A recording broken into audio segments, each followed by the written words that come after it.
চিৰাঙৰ বাথৌখেৰাই ৰিজৰ্টত মন্ত্ৰী জয়ন্ত মল্ল বৰুৱা আৰু BPF প্ৰধান হাগ্ৰামা মহিলাৰী। আজি চিৰাং জিলাৰ বাথৌখেৰাই ৰিজৰ্টত একেলগে দেখা গ'ল মন্ত্ৰী জয়ন্ত মল্ল বৰুৱা আৰু হাগ্ৰামা মহিলাৰীক। প্ৰায় 2 ঘণ্টাজোৰা বৈঠক অনুষ্ঠিত হয় জয়ন্ত মল্ল বৰুৱা আৰু হাগ্ৰামা মহিলাৰীৰ মাজত। মই এইটো ৰিজৰ্টত চাহ খাব আহিছো।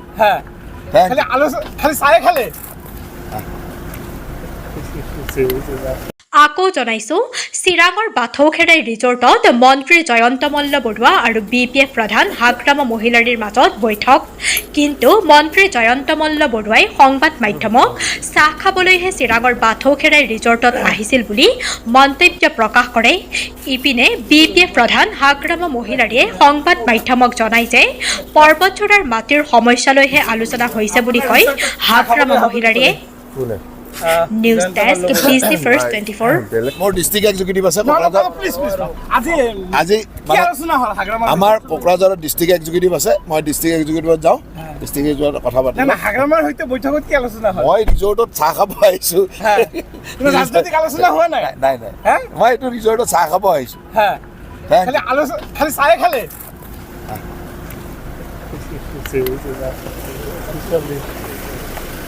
এখন বছৰ জয়ন্ত মল্ল নাই, বেলেগ কামত আহিছিল। আমাৰ জয়ন্ত মল্ল ডাঙৰীয়াই বেলেগ কামত আহিছিল। জাষ্ট মোক খবৰ লৈ পেলাই আপোনাৰ ৰিজৰ্টত সোমাই যাম বুলি কৈছে। একো বেলেগ একো নাই। আৰু আমাৰ DC আহিছে, SP আহিছে, একেলগে আহিছে ইহঁতে।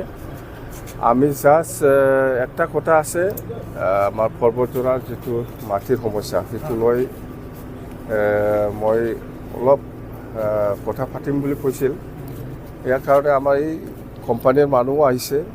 মুঠতে আমি কেনেকৈ সমাধান কৰিব পাৰে ৰাইজৰ লগত আলোচনা কৰি সেইটোকে আমি পৰামৰ্শ লৈছোঁ। জয়ন্তদাৰ পৰা বা DC SP পৰা আমি এইটোৱে পৰামৰ্শ লৈছোঁ যে আপোনালোকে কি পজিশ্যনত কেনেকুৱা আছে এইবিলাক মই সোধা-সুধি কৰিছোঁ। তো ৰাজনীতি নাই, ৰাজনীতি কৰা নাই। সেই পৰ্বতচূড়াৰ মাটিৰ সমস্যাটো লৈ কিছু আলোচনা কৰিছে, নকৰা নহয়। কিন্তু ইহঁতে বেলেগ থ্ৰুত আহিছিল।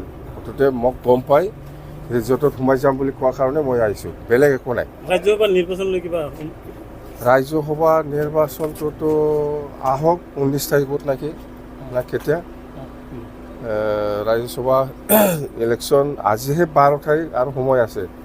কাক দিব লাগে নালাগে সেইটো মই কম পিছত। এতিয়া সিদ্ধান্ত লোৱা নাই। BTCৰ নিৰ্বাচনক লৈ অলপ দেখা কম।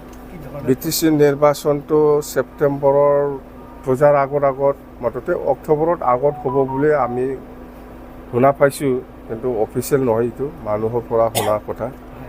আৰু নিৰ্বাচন লৈ BPF দল হিচাপে যিখিনি প্ৰস্তুতি কৰিব লাগে সেইটো যথেষ্ট ভাল হৈ আছে। আমাৰ পজিশ্যন খুব ভাল। এইবাৰ BTC নিৰ্বাচনত আমাৰ BPF 1 নম্বৰ পজিশ্যনত থাকিব, চিধা কথা। ছেকেণ্ডত BJP থাকিব, 3 নম্বৰত UPPL থাকিব পজিশ্যন। বিজেপিৰ আপোনালোকৰ কিবা গোপন বুজাবুজি? নাই, গোপন বুজাবুজি নহয়। আমাৰ কাৰো লগত বুজাবুজি হোৱা নাই, আজিলৈকেও হোৱা নাই।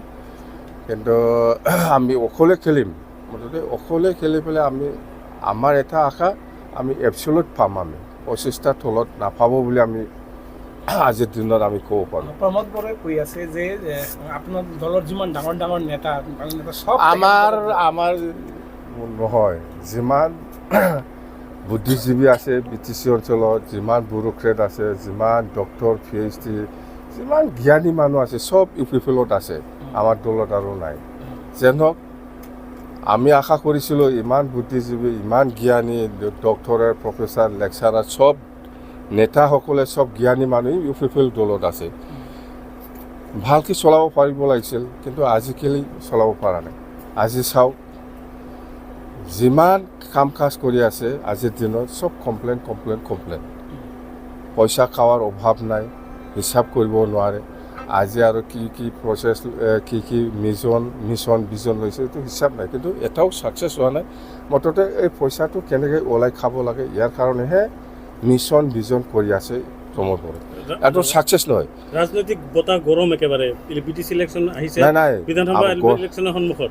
তাৰ মাজতে বিজেপিৰ এজন মন্ত্ৰীৰ সৈতে আপোনাৰ আলোচনা নহয়, আগৰে বন্ধু না। ইহঁতে আগত কংগ্ৰেছ আছিল না, এই সময়ত বিৰাট ভাল আছিল আমাৰ লগত। এতিয়াহে BJP হ'ল।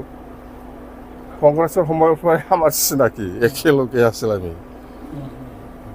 এইটোৱেই বিটিচি ইলেকশ্যনত কংগ্ৰেছে এইবাৰ বোলে কংগ্ৰেছে বিটিচি দখল কৰাৰ কাৰণে প্ৰস্তুত চবে নিজা নিজা ষ্ট্ৰেটেজি থাকে চব দলে এই BTC নিৰ্বাচনটো কেনেকৈ বেছিকৈ পাব পাৰে ছিটটো ইয়াৰ কাৰণে কংগ্ৰেছো চেষ্টা কৰিছে UPPও চেষ্টা কৰিছে BJPও চেষ্টা কৰিছে আমি BPও চেষ্টা কৰি আছোঁ যে BTCত কেনেকৈ আমি বেছি ছিট পাম চবে চেষ্টাটো থাকে কংগ্ৰেছো ক'ব UDFও ক'ব UPPও ক'ব কিন্তু UPPৰ কাম নাই UPPৰ 3 নম্বৰ 4 নম্বৰত আছে কিন্তু UPPL আটাইতকৈ বেছি মেল মিটিং কৰি আছে এই মেল মিটিংটো কি নিজৰ পকেটৰ পৰা খৰচা কৰিছে ইহঁতে প্ৰগ্ৰামটো গভৰ্ণমেণ্টৰ প্ৰগ্ৰাম দিছে মিটিংটো কৰিছে পলিটিকেল পাৰ্টি এইবিলাকতো কমপ্লেইন দিলেতো আমি দিব পাৰোঁ কিন্তু দিলেও একো কাম নাই যিমান প্ৰগ্ৰাম এইটো চৰকাৰী প্ৰগ্ৰাম ইয়াত ৰাজনীতি মিটিং কৰি আছে ইহঁতে এইটোতো বিৰাট কমপ্লেইন এটা কথা ওলাইছে যে হাগ্ৰামা মহিলাৰী চিফ হৈ থকা সময়ত BTCত কংগ্ৰেছ বা বিজেপি কোনো ৰাষ্ট্ৰীয়তাবাদী দলে